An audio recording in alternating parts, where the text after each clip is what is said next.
In a 10-year spout, Vincent van Gogh painted 900 pictures, selling only one in his entire life until he died in 1890. All those masterpieces, you'd think he'd have gone viral overnight. You see, the problem wasn't his art, the problem was his strategy. Simply painting something didn't gain him any attention. After his death, Jo van Gogh, his brother's wife, devised a marketing strategy to gain the interest of collectors, museums, critics, and the public.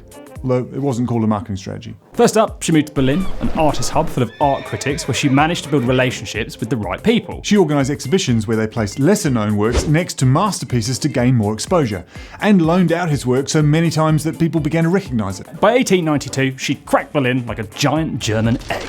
There wasn't a newspaper without an article about him. She had gained attention. She then went after the rest of the world and established herself in art circles, striking deals with international art dealers. 10 years of hard graft later and a never-say-die attitude, Van Gogh was on the map. And in 2018, he sold his sunflower painting for $68 million. If Vincent van Gogh was alive and painted today, you'd think that he would shoot to fame faster. But actually, it could be the opposite. Think about it. Jo actually had something on her side. Attention.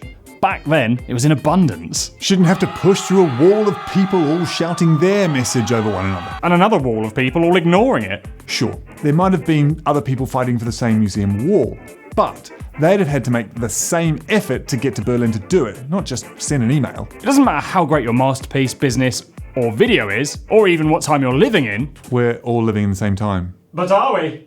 Yes. Without attention, you simply can't progress. And to gain that, you need a strategy in place, but also, now more than ever, you need more creative and eye-catching methods to gain it. This won't happen with any shiny new thing that you've thrown together in 5 minutes. It'll happen when you use the most interesting things about your business to promote it. It'll happen when you find a different way to communicate than the competition in the other top 10 results on Google. And it'll happen when you take this, apply it to your strategy, and consistently hammer it home.